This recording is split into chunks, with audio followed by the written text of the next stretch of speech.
सागर के इतिहास में मैंने कम से कम इतनी बड़ी वाहन रैली नहीं देखी और युवाओं का एक हुजूम था और एक जोश जुनून के साथ।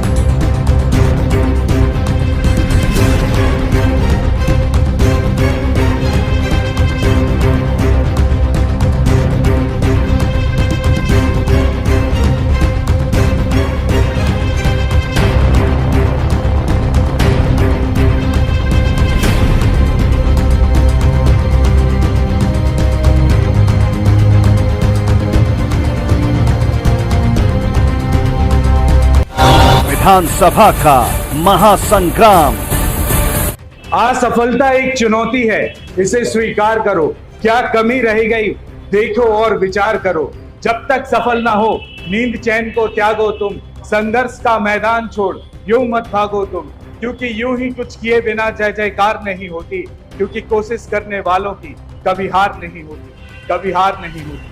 नमस्कार, मैं हूं आपके साथ में भूपेंद्र सिंह और आप रिपब्लिक सागर मीडिया के साथ में हैं। इस वक्त हमारे साथ में मौजूद हैं सागर विधानसभा क्षेत्र से विधायक शैलेंद्र जैन जी। सर, बहुत बहुत स्वागत है आपका हमारे इस चैनल में।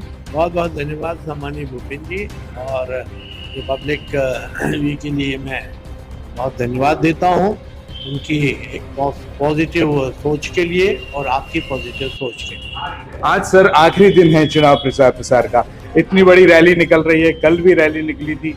कैसा रुझान दिखा वो आपको पब्लिक का? यहाँ कल युवाओं के बीच में जिस तरह का उत्साह हमने देखा, सागर के इतिहास में मैंने कम से कम इतनी बड़ी वाहन रैली नहीं देखी और युवाओं का एक हुजूम था और एक जोश जुनून के साथ उनके अंदर पार्टी के प्रति प्रतिबद्धता के साथ लोगों तक पहुंचने का जुनून था, पार्टी की विचारधारा को आगे ले जाने का जुनून था। उनके अंदर जुनून था कि हर कीमत पे भारतीय जनता पार्टी का कमल सागर में खिलना चाहिए, क्योंकि भारतीय जनता पार्टी की सरकार आना समाज के हर वर्ग के लिए, हर तबके के लिए आवश्यक है। ये प्रदेश के हित में, ये देश हित में। सर, आप है ना सागर विधानसभा क्षेत्र से 3 बार हैट्रिक तो मार चुके हैं जीत की, और जो 15 साल में विकास की तस्वीर आपने सागर विधानसभा क्षेत्र को दी है, अब आने वाले कार्यकाल में इसकी मतलब तीव्रता कितनी तेजी से बढ़ेगी? देखिए, शने शने जब आप सीनियर होते चले जाते हैं तो आपकी आवाज़ जो है भोपाल में अधिकारियों तक, मुख्यमंत्री तक गंभीरता के साथ ली जाती है। चौथी बार जब यहाँ से विधायक बन के मैं पहुँचूंगा तो आप निश्चित रूप, विधायक नहीं सर, लगता है मंत्री बन के पहुँचने वाले हैं सर आप। यहाँ से विधायक बन के जाऊंगा, भोपाल से मंत्री बन के आऊँगा। जी जी। शपथ ग्रहण तो भोपाल में ही होगी ना, जी। तो सागर से, तो सागर की जो हमारी देव दुर्लभ कार्यकर्ता बहनों भाइयों के प्रयासों से सागर की जनता जो आशीर्वाद देने वाली है, और आशीर्वाद के प्रतिफल स्वरूप प्रचंड बहुमत जो भारतीय जनता पार्टी को मिलना दिखाई दे रहा है।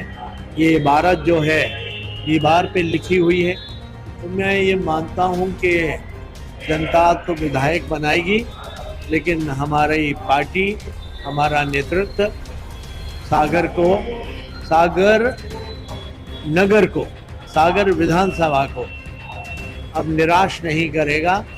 सागर विधानसभा में आज तक कोई कैबिनेट मंत्री नहीं बना। सागर विधानसभा में पिछला जो मंत्री बना था, डिप्टी मिनिस्टर, वो आज से 30 साल पहले बना। तो सागर की जनता का इंतज़ार अब ख़त्म होना चाहिए, बहुत इंतज़ार हो। 2 दिन शेष हैं सर मतदान के लिए, आप क्या संदेश देना चाहते हैं कि मतदाता मतदान देने से पहले विशेषकर किन बातों का ध्यान रखें? तो मुझे लगता है कि सागर के मतदाताओं ने अपना मन बना लिया है, और ये सागर का मतदाता फ्लोटिंग वोटर नहीं है, ये कमिटेड वोटर है। उसकी मानसिकता अनेक समय से बनी हुई है कि सागर में अगर विकास चाहिए, ये विकास आगे मध्यम ना पड़े, विकास की गति धीमी ना हो, तो इस तमाम चीज़ों के लिए भारतीय जनता पार्टी का आना नितांत आवश्यक है, क्योंकि भारतीय जनता पार्टी और विकास दोनों एक दूसरे के पर्याय हैं। जब जब भाजपा आएगी, विकास की गति तेज हुई है। ये देश भर में, पूरे देश के अंदर और प्रदेशों में जहाँ जहाँ भाजपा की सरकार आती है, वहाँ विकास निश्चित रूप से। कांग्रेस ने निधि जैन को प्रत्याशी के रूप में उतारा है, आप चुनौती मानते हैं क्या निधि जैन के लिए? आपके परिवार के ही हैं। देखिए, हर चुनाव एक चुनौती होती है और निधि जैन की चुनौती का प्रश्न नहीं है। हम अपने विरोधी दल को कभी भी कमतर नहीं आंकना चाहिए और पूरी शिद्दत के साथ, पूरी ताकत के साथ, पूरी विनम्रता के साथ इस चुनाव को लड़ रहा हूँ। विनम्रता, सहजता, सरलता, ये हमारा मूल है, इसको मैं कभी नहीं छोड़ूंगा। कैसी भी परिस्थितियाँ आए, विनम्रता को बनाए रखूंगा। और चुनाव में आपने पिछले 3 चुनाव मेरे अगर देखे हों, तो मैंने कभी भी किसी भी तरह का मर्यादाओं का न कभी उल्लंघन किया है, न जीवन में मैं इस तरह के उल्लंघन करूंगा। ये बात मैं बहुत स्पष्ट करना चाहता हूँ। मेरी कार्य पद्धति जैसी है, मेरी चुनाव लड़ने की पद्धति भी कमोबेश वैसी ही होती है। बहुत बहुत धन्यवाद सर चैनल के साथ में जुड़ने के लिए। जैसा कि आपने देखा कि अभी हमारे साथ में थे सागर विधानसभा क्षेत्र से विधायक शैलेंद्र जैन, जिनको भारतीय जनता पार्टी ने सागर विधानसभा क्षेत्र से पुनः घोषित किया है। अब देखते हैं कि जो मध्य प्रदेश का 2023 का विधानसभा चुनाव होगा, खासकर सागर विधानसभा क्षेत्र की जनता सत्ता किस प्रतिनिधि के हाथों में सौंपेगी, ये तो 3 दिसंबर का चुनाव परिणाम ही बताएगा। फिलहाल इस एपिसोड में इतना ही।